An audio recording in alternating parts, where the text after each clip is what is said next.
24 आवाज सत्याचा। आषाढी एकादशी निमित्त पारनेर तालुक्यातील ऐतिहासिक पळशी गाव आज भक्तिभावाने दुमदुमून गेलं। आज देवशयनी आषाढ शुद्ध एकादशी 25 जुलै असल्याने पहाटेपासूनच दिंड्या पळशीत दाखल होऊ लागल्या। श्री विठ्ठल रुक्मिणी मंदिरात दर्शनासाठी राज्यभरातून आलेल्या लाखो भाविकांनी पळशी या गावाला पंढरपूरची झलक दिली। टाळ मृदुंगाच्या गजरात आणि ज्ञानोबा तुकारामांच्या जयघोषात संपूर्ण परिसर दुमदुमला। मंदिराच्या दर्शनासाठी लांबच लांब रांग लागल्या होत्या। भक्त तासनतास उभे राहून देखील विठ्ठल नामात तल्लीन झाले होते। कोणत्याही प्रकारचा अनुचित प्रकार घडू नये यासाठी पारनेर तालुका पोलीस ठाण्याचा चोख बंदोबस्त ठेवण्यात आला होता। तसेच भाविकांना आरोग्यविषयक अडचण येऊ नये यासाठी ठिकठिकाणी डॉक्टर आणि अँब्युलन्स तैनात करण्यात आल्या होत्या। पळशी येथील श्री विठ्ठल रुक्मिणी मंदिर हे संपूर्ण दगडी बांधकाम असलेलं पुरातन वास्तू आहे। या मंदिराला मोठा ऐतिहासिक वारसा आहे। मंदिरातील पूजेचा मान यावर्षी पारनेर तालुक्याचे विद्यमान आमदार काशीनाथ दाते आणि अहिल्यानगर जिल्हा परिषदेचे माजी उपाध्यक्ष सुजित पाटील झावरे यांना देण्यात आला। यावेळी बोलताना आमदार काशीनाथ दाते यांनी पळशी मंदिराला ब वर्गाचा दर्जा मिळवून देऊ अशी ग्वाही दिली। तसेच सुजित पाटील झावरे यांच्या माध्यमातून मंदिराच्या विकासासाठी भरपूर असा निधी मिळाला आहे आणि विकास कामांमध्ये त्यांच्या मोलाचा देखील मोठा वाटा आहे। यात्रेचं नियोजन आयोजकांनी अत्यंत चोख केलं होतं। भाविकांसाठी फराळाचं मोफत वाटप करण्यात आलं। सोबतच लहान मुलांसाठी खेळण्यांची दुकानं आणि विविध स्टॉल्स यात्रा जत्रेचं स्वरूप धारण केलं होतं। संपूर्ण दिवसभर पळशी गाव विठ्ठल नामाने आणि भक्तिभावाने न्हावून निघाले। प्रमाणे याही वर्षी देवशयनी आषाढी एकादशीच्या निमित्तानं आज प्रति पंढरपूर पळशीच्या या पवित्र भूमीमध्ये मोठं आयोजन या ठिकाणी केलेलं आहे आणि या ठिकाणी लाखो भाविक आज दर्शनाचा लाभ घेत आहेत।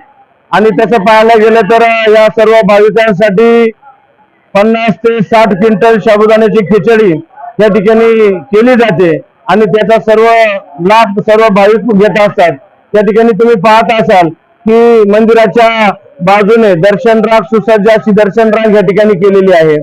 त्याचबरोबर देणगी कक्ष या ठिकाणी उभारलेला आहे आणि सकाळपासून आपण डायरेक्ट गाभाऱ्यातून दर्शन या ठिकाणी देत होतो, परंतु गर्दीचा ओघ वाढत गेल्यामुळे आपण आता पादुका दर्शन या ठिकाणी चालू केलेलं आहे आणि दरवर्षी काही ना काहीतरी सुविधा देण्याचा प्रयत्न या ठिकाणी केला जातोय।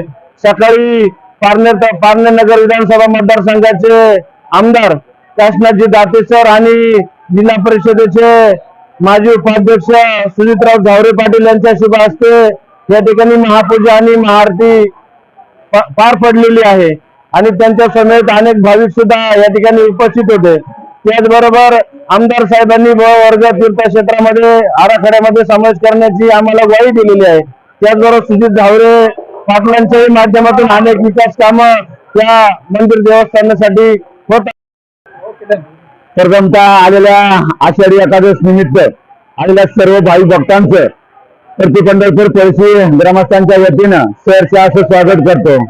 मी प्रकाश राठोड लोकनियुक्त सरपंच पळशी यांच्या वतीनं सर्व आलेल्या भाई भक्तांना नम्र आवाहन करतो की आपण शांततेने या ठिकाणी दर्शन घ्यायचं आहे सर्वांना। आणि मी शासनाकडे एक नम्र आवाहन आणि एक विनंती करेल की आमच्या जे देवस्थान जे पुरातन काळातील असल्या कारणाने आपण या ठिकाणी हा जो पुरातन देवस्थानासाठी क वर्ग आहे, आपण क वर्गातून ब वर्गामध्ये घेण्यासाठी शासनाने थोडस प्रयत्न करावा।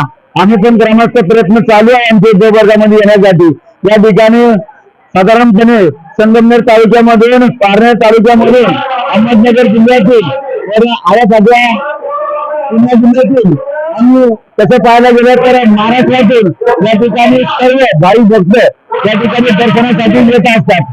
आपण दर्शनाच्या साठी ज्या लोकांची काही जे भाई भक्तांची गैरसमज ते येऊ नये यासाठी पळशी ग्रामस्थातील सर्व ग्रामस्थ सर्व तरुण मित्र परिवार या ठिकाणी सकाळपासून या ठिकाणी प्रयत्न करत आहेत। या ठिकाणी साधारणपणे माझ्या माहितीनुसार 5 ते 6 लाख भाई भक्त या ठिकाणी दर्शनासाठी दरवर्षी येत असतात।